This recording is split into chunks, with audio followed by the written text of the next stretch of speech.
ఈ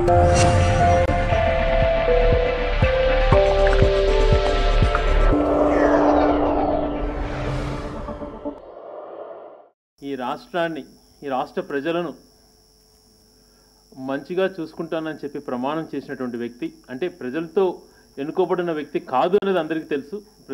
ప్రజల ఓట్లతోనో ప్రజలకు అభిమానంతోనో ఎన్నికైనటువంటి ముఖ్యమంత్రి కాదని తెలుసు. కేవలం సోనియా గాంధీ నియమించినటువంటి ముఖ్యమంత్రి ఆయన. కాంగ్రెస్ హైకమాండ్ వాళ్ళు ఈ రాష్ట్రాన్ని అధోగతి పాల్చేయాలనో వాళ్ళ స్వార్థ నిర్ణయాలు ఎటువంటివో అందరికీ కూడా తెలిసినటువంటివే. కానీ 2011లో శ్రీకృష్ణ కమిటీ రిపోర్ట్ వచ్చిన తర్వాత ముఖ్యమంత్రి గారిని పిలిపించి తెలంగాణతో సహా కొన్ని వెనుకబడిన జిల్లాలకు చేయాల్సినటువంటి అభివృద్ధి కార్యక్రమాలు ప్యాకేజ్ గురించి చర్చించడం వాస్తవమా కాదా? నేను ఆంధ్ర రాష్ట్రంలో ముఖ్యమంత్రిగా ఎదగాలి అని చెప్పి నీ స్వార్థ రాజకీయం కోసం, నువ్వు పదవిలో ఎంజాయ్ చేయడం కోసం ఈ తెలుగు ప్రజల యొక్క మనోభావాలను గుర్తించుకోకుండా నువ్వు చేసినటువంటి అన్యాయం వాస్తవమా కాదా? భగవంతుని మీద ప్రమాణం చేసి చెప్పండి. ఈరోజు చీలికకు మీరు ఒక కారణం కాదో అవునో ప్రజలకు మీరు సమాధానం చెప్పాలి. మీ వల్లనే, నీ పదవి కాంక్షతోనే, నీకున్నటువంటి అధికార దాహంతోనే ఈరోజు రావణ కాష్టంగా మార్చారు రాష్ట్రాన్ని. ఆర్టీసీ కార్మికులు ప్రతి నెల 1వ తేదీ బ్యాంకుకి వెళ్ళి పిల్లల ఫీజులతో సహా, ఇంటి ఖర్చులతో సహా, ఇంటి బాడుగలతో సహా జీతం పైన ఆధారపడేటువంటి వ్యక్తుల యొక్క జీవితం గురించి నువ్వు ఆలోచన చేస్తానవా?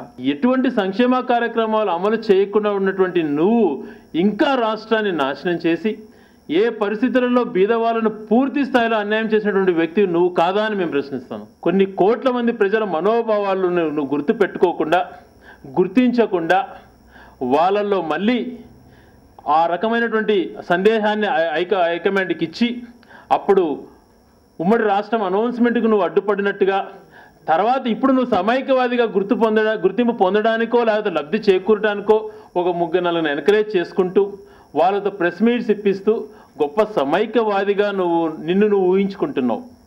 ఈరోజు కాంగ్రెస్ పార్టీ ఎంపీలు ఒక పక్క తమ పార్టీ అంతర్గత కమిటీ, యాంటోనీ కమిటీ వేసి ఆ కమిటీ నివేదికతో సంబంధం లేకుండా రాష్ట్ర విభజనను యూపీఏ ప్రభుత్వం బిల్లు పెడుతుంటే, తమ సోనియా గాంధీ గారి ఆశీస్సులతో ఇదంతా జరుగుతుంటే ఎంతవరకు ఈ వీధి నాటకాలు ఆడిగి ప్రజలను తప్పుదోవ పట్టించడానికి సిద్ధం తప్ప తమ హైకమాండ్ మీద యుద్ధం ప్రకటించరు ఈ కాంగ్రెస్ ఎంపీలు. కాంగ్రెస్ పార్టీ దౌర్భాగ్య నిర్ణయాన్ని ప్రశ్నించరు. అంటే వీరికి కాంగ్రెస్ ముఖ్యమా? తెలుగు ప్రజల ప్రయోజనాలు, ఉమ్మడి రాష్ట్ర ప్రయోజనాలు వీరి ప్రయారిటీస్లో ఎన్నో స్థానంలో ఉన్నాయో వీరు చెప్పాలి. అసలు వీళ్ళు ప్రయారిటీ ఈ ఉమ్మడి రాష్ట్రంగా పెట్టడానికి వీళ్ళు ప్రయారిటీ లిస్టులో పెట్టుకోలేదు. వీళ్ళు ఏ లిస్టులో పెట్టుకున్నారో అట్లీస్ట్ ప్రజలకు సమాధానం చెప్పాల్సిన అవసరం ఎంతైనా ఉంది. ఇలాంటి వారు పదవిలో ఉండడానికి అర్హులా? కాంగ్రెస్ ఎంపీలు ఒక పక్క, ముఖ్యమంత్రి గారు ఒక పక్క, వీళ్ళంతా ఆడినటువంటి నాటకం ఇది. వాళ్ళ పదవుల కోసం వాళ్ళు లబ్ధి పొందడానికి చేసినటువంటి ఆలోచనలో కుట్రలో భాగమే ఇదిగా కనపడుతుంది. ఈరోజు మరి ఎంతో సిన్సియర్గా రైతులు కానీ, దినకూలీలు కానీ, ఉద్యోగస్తులు కానీ ఎంత త్యాగంగా వాళ్ళు రాష్ట్రాన్ని సమైక్యంగా ఉంచాలి అని పోరాడుతుంటే వాళ్ళపైన కనీస సానుభూతి చూపించకుండా డ్రామాలు ఆడుతూ మీ యొక్క పదవి కాంక్షకులకు మీరు లోనవుతున్నారు. కొంతమంది మంత్రులు డ్రామాగా మాట్లాడతారు, బయటకు వచ్చి సమావేశాలు అంటారు. వీళ్ళకు రోజు సమావేశాలు పెట్టుకోవడం ఢిల్లీలో, హైదరాబాద్లో ఒక ఫ్యాషన్ అయిపోయింది. హాయిగా స్నాక్స్ తినటానికో లేకపోతే రిలాక్స్గా వీళ్ళు ఒక ఎంజాయ్ చేయడానికి పెట్టుకుంటున్నారో ఏమో, కానీ ఆ రోజు సమావేశం పెడుతున్నాం, ఈరోజు సమావేశం పెడుతున్నాం అని ముందే చెప్పుకుంటారు. ఆ సమావేశం నుంచి బయటకు వస్తారు, అసలు పొంతన లేకుండా మాట్లాడతారు. తీర్మానాన్ని ఓడించి రాజీనామాలు చేస్తారంట మంత్రులు వీళ్ళంతా కూడా. ఆర్టికల్ 3 ప్రకారం వచ్చే తీర్మానాన్ని అట్లా పెట్టి ముందుగా ఈ ముఖ్యమంత్రి గారు తనకున్నటువంటి ముఖ్యమంత్రి పదవిని మీరు అసెంబ్లీ సమావేశపరిచి మీకు హక్కు కూడా లేదంటే చెప్పండి, ముందే ప్రజలు తెలుసుకుంటారు. మీరు కేవలం డమ్మీ ముఖ్యమంత్రి అనేది అందరికీ తెలుసు. ఈ హైదరాబాద్ నేనే నిర్మించినానంటాడు. పాపం చార్మినార్ నిర్మించినటువంటి వ్యక్తులు, పెద్ద పెద్ద బిల్డింగ్స్, హైదరాబాద్ భాగ్యనగరంగా తీర్చిదిద్దిన వ్యక్తులు 400 సంవత్సరాల కింద వాళ్ళు ఏమనుకుంటారని ఆలోచన చేయడు. నేనే నిర్మించేసినానంటాడు. ఇలాంటి గొప్పలు చెప్పుకునే వ్యక్తిగా తప్పితే ఎంతసేపు తన చరిత్ర చెప్పాలని చూస్తున్నాడు తప్పితే తాను చేసినటువంటి తప్పుల వల్ల ఈ రకంగా అయిపోయింది, తన యొక్క కేసులు బయట పడకుండా ఉండటానికి రాజీ పడి చేసినటువంటి ప్రయత్నంగా తన స్వార్థానికి బలిపెట్టాడు ఈ రాష్ట్రాన్ని అని చెప్పి తను ఒప్పుకోలేకున్నాడు. వీళ్ళందరూ కలిసి ఈరోజు ఈ రాష్ట్రాన్ని ఈ రకంగా ప్రజలను అందరినీ కూడా ఇబ్బందులు పాలు చేశారు.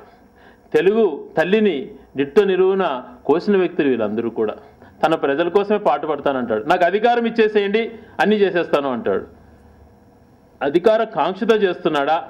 తన స్టాండ్ చెప్పకుండా ప్రజలను మభ్యపెట్టడానికి, ఉద్యమాన్ని నీరుగాల్చడానికి ప్రయత్నం చేస్తున్నాడు అన్నది కూడా ఆయన సమాధానం చెప్పాల్సిన అవసరం ఉంది.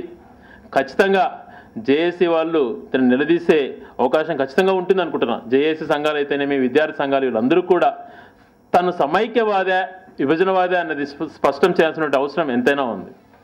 మళ్ళీ కిరణ్ కుమార్ రెడ్డి గారు లీకులు ఇస్తున్నారు. మళ్ళీ లీకులు వీరుడు తను కూడా సీమాంధ్ర యాత్రకు బయలుదేరుతాడట, కొంతమంది మంత్రుల యొక్క ఇది చేసుకొని.